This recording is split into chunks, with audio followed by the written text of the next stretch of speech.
G'day folks, Danny here from Drones for Hire. Today I'm just going to step you through how to sync your logs on your controller up to your cloud, up to the cloud and the DJI Agriculture AGMS system, and then being able to pull those back down onto your machine, your laptop or your PC, to have a look at them spatially through Google Earth Pro.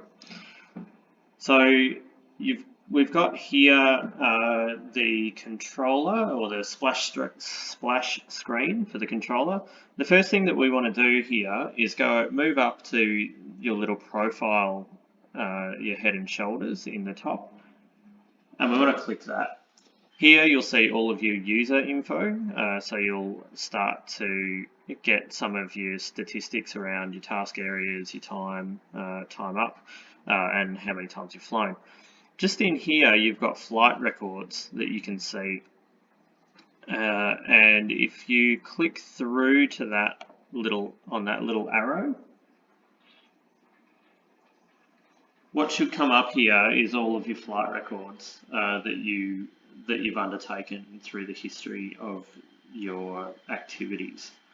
So what we want to do first is we want to upload those to our AGMS cloud or to our account. And we do that by this little cloud up in the top right hand corner with the little green arrows, the cyclic arrows. So the first thing you want to do is hit that cloud, and what it asks for here is whether you're uploading all of your logs or whether you're syncing your error records. What we want to do here is upload our logs. So hit the blue upload, and that will go through a process and give you a little banner that comes up down here saying upload is successful. While it's uploading, you'll get a screen that shows you the status of the upload and how many logs or how many tasks it's performing in that upload and when it's complete. So now we've got that, we can move across to our AGMS platform. So that will have synced to your account, and then you can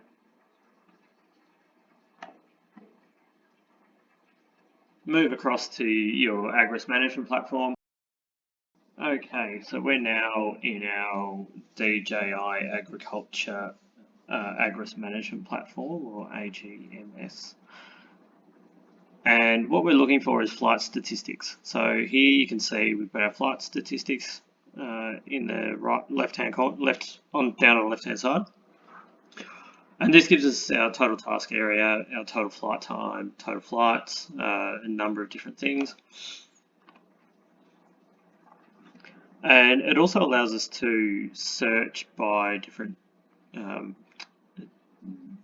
modes. So here you can search by task date, by team name, by aircraft name, or by the modes that you're operating in or operating the aircraft in. What I've done here, I've set us a task date, so the 16th of March 2023 through to the end of March, the 31st of the 3rd, 2023. You can also determine which records that you're looking for, so spray records, spreading records, or you can hide all zero records. So if you're just going up to put the drone up and do any checks or do a compass reset or anything like that, you can hide those sorts of things.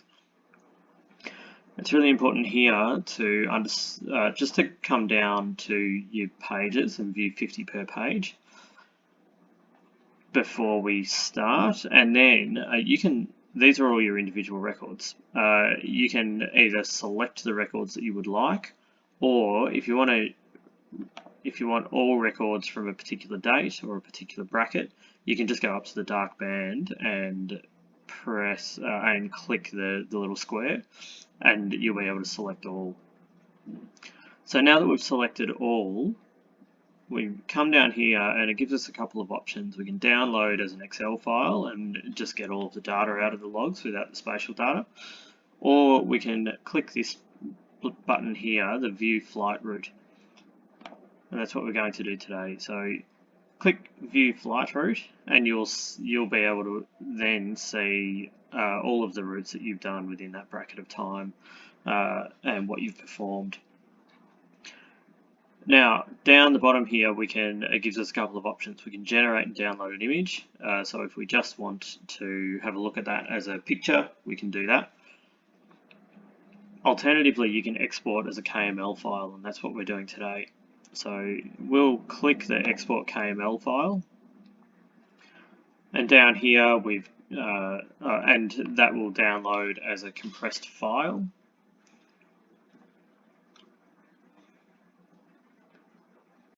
So here we are out of our AGMS window, and we have downloaded our KML files, and you'll find that folder that comes down in your downloads directory, and it'll come down labeled as flight track, and it'll give you the date, so 29th of March 2023.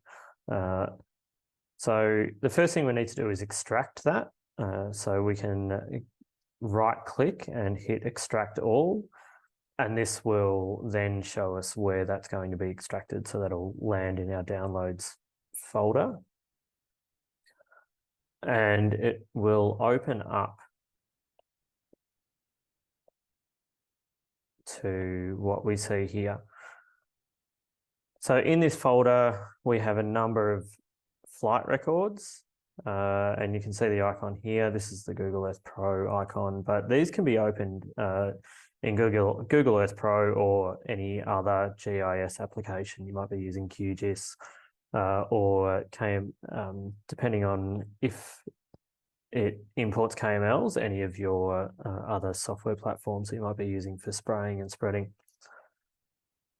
So now that we've got these, it's as simple as selecting all. So we Control A, and then what we can do is we can pop all of these into Google Earth Pro, which I'll show you here. So this is Google Earth Pro. We've got a number of files and directories, or a few files and directories sitting here. What we want to do is take this folder window, and we can drag these and copy them straight into Google Earth Pro here.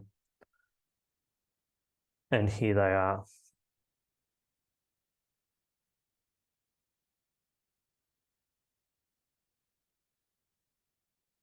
So down this left-hand side in this pane, we've got all of our mission logs, and we can now see these spatially on the map here. You know, all these red lines. So we've just taken what's in AGMS and put it into this program to be able to spatialize it a little bit more.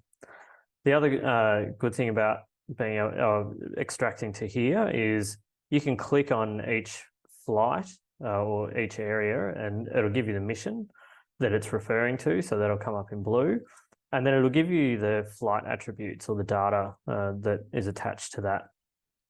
So as you can see here, we've got the aircraft name, pilot, the flight time, and you've also got what mode you're in. So this was in auto, what height you're spraying at above crop, your route spacings, your flight speed, task area in hectares, and the spray amount, which is in milliliters for these purposes. So that'll be 15.1 litres.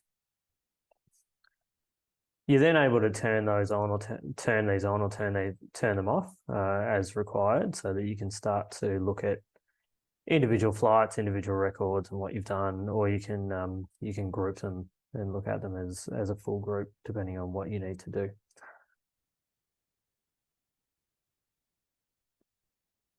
So we can see as I drop down this checkbox, they all start to disappear.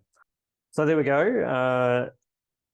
I hope this gives you a little bit more detail around how you can look at your logs spatially and pull them down off your cloud to be able to use them. The beauty of this is if you've got clients or operations that require the recorded logs or need to go into some kind of spatial system, then you can provide these to your client or clean them up and then provide them if you like. And fulfill any of those particular agreements or contractual obligations. Likewise, just if you want to keep a record of what you're doing on your property or other people's properties, then it's just as easy to do that. So hopefully we've given you a few tips. Any questions, feel free to contact one of the team and we'll be able to put you in the right direction or answer any questions you might have. Okay, thanks very much and happy flying.